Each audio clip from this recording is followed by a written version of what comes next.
You've heard the phrase that comparison is the thief of joy, right? Well, I've got a story about that. There was this one time years ago when I went shopping at the mall with my sister, which doesn't happen often because I dislike shopping, and the mall is my least favorite place to shop. But going with my sister always makes it more bearable. So at some point, we ended up in the store express and we were grabbing a bunch of things to try on.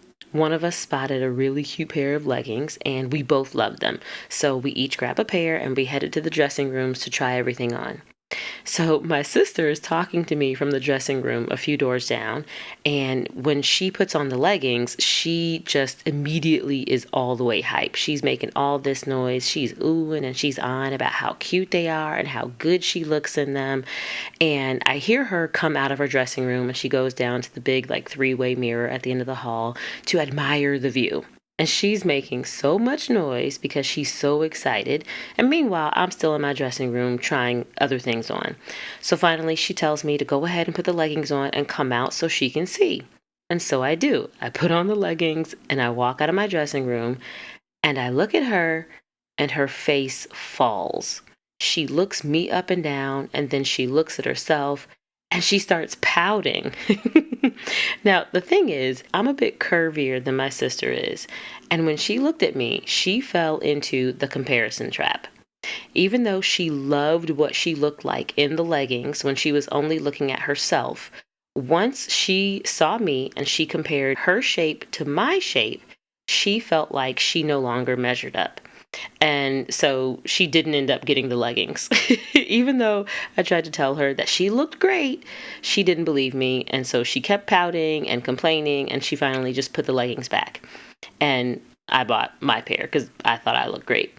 And every now and then, this story comes up and we just have a good laugh. Now, in the grand scheme of things, this was just a funny story between me and my sister.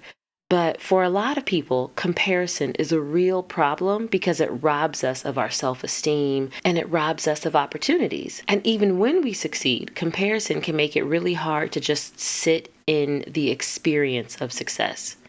And I say it's time out for that, even if you're a recovering perfectionist. So in today's episode, we're going to learn how to stop letting comparison get the best of us. Ready? Let's go.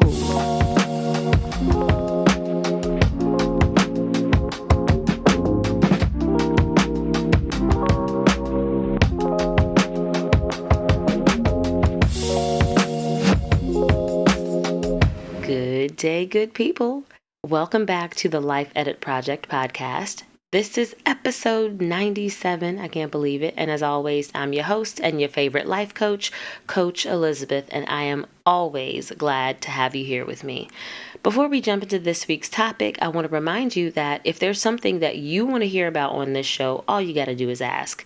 The Ask Me Anything form is live, and it makes it super easy for you to submit your questions or for you to tell me about your situation or your problems anonymously and hear what I have to say about it.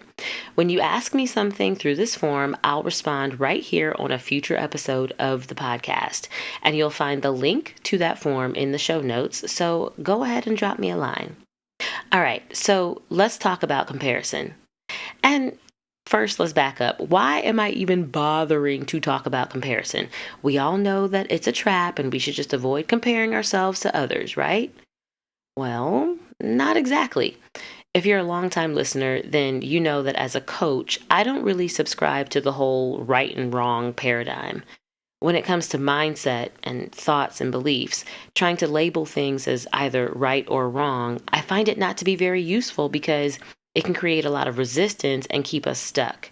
And as a coach, my job is to help my clients get unstuck and to find a path forward. So, and I'm giving you the real tea here right now, so pay attention. It's more useful to think about whether our thoughts and beliefs are helpful or unhelpful instead of right and wrong. Because right and wrong are absolutes, and our human brains do not like to be wrong. So once we've decided that something is either right or wrong, changing that belief gets real tricky. But helpful or unhelpful is not an absolute. It's a value, and that value is always going to be in relation to whatever it is that you're trying to accomplish. So a belief can be helpful in one context and unhelpful in another, and you don't have to be wrong either time. And so a lot of people can wrap their minds around that kind of mindset shift much more easily, which then makes it easier for them to reach their goals.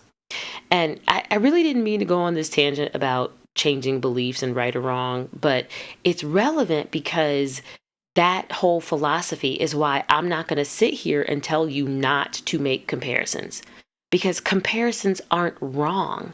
It's just that perfectionists tend to make comparisons in really unhelpful ways. But since our brains are predisposed to making comparisons, it's not helpful for me to tell you to just stop doing it. So instead, I want to offer you a more helpful approach to doing it. I want to give you a chance to shift from weaponizing comparison and using it against yourself. Let's call that toxic comparison. I want to give you a chance to shift from that to being able to use comparison as a tool to support you in becoming a higher version of yourself. And we're going to call that transformative comparison. So, toxic comparison is unhelpful because it's usually based in shame. And as I've said many times here on the show before, shame is one of the least productive feelings we can have because it shuts us down. Toxic comparison leaves us feeling inadequate and it makes us feel less than. And when we feel inadequate, we start operating under artificial limitations because the shame makes us feel unworthy. And then our perceived worth or lack of worth impacts our perceived possibilities. So, going back to the example of my sister and those leggings, she could have totally bought those leggings and worn them with a bunch of different outfits and looked really cute. But once she made that toxic comparison between herself and me, she eliminated the possibility of those leggings for herself. It literally shut her down. And I'm sure you can think of examples from your own life of how you got shut down by a toxic comparison and you closed the door for yourself, and that possibility was no longer available to you, but not because someone else slammed a door in your face, right? You did it to yourself. So what can you do instead? How can you avoid toxic comparison? Well, I'm going to give you 3 ways to engage in transformative comparison so that comparison becomes a tool that serves you. So, number 1, I want you to focus on the possibilities. So it's not realistic to tell yourself not to notice the difference between where you are and where you'd like to be. But instead of seeing that gap as evidence of your shortcomings or limitations, practice seeing that gap as evidence that more is available to you. And as you track that gap over time, as you work towards what you want, you will notice that gap getting smaller. And then you can celebrate how you've been stepping into possibilities instead of giving into the pressure of toxic comparison and artificially limiting yourself. And of course, for perfectionists, achievement rarely means satisfaction. I know this. There's always another goal after the goal. But this strategy still applies, focusing on the possibilities. It applies no matter how many goals you have, and it applies to every goal along that path of success. No matter how much more you want to achieve, the gap will always be evidence of what's possible for you if you're willing to just try and persevere. A second way to engage in transformative comparison is to choose role models intentionally.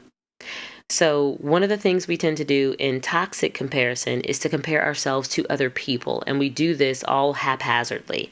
And again, it's not wrong to make comparisons, but when you're comparing yourself to other people, you've got to be more intentional about those comparisons and about what you make those comparisons mean. First, you don't have to compare yourself to everyone around you. Just because someone is in your space or in your field of vision does not mean you have to draw a comparison.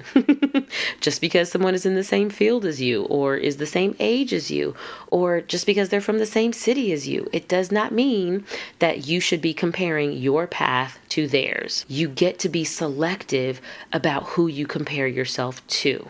And so I want you to practice being intentional about selecting role models specifically so that the comparisons you make can be inspiring and instructive. Listen, do not waste your energy comparing yourself to people that you don't like or to people that you don't want to be like. that is a waste of time and a waste of brain power. Role models, people that you choose to compare yourself to, should be people who embody the possibilities and characteristics that you admire and people that you can learn from.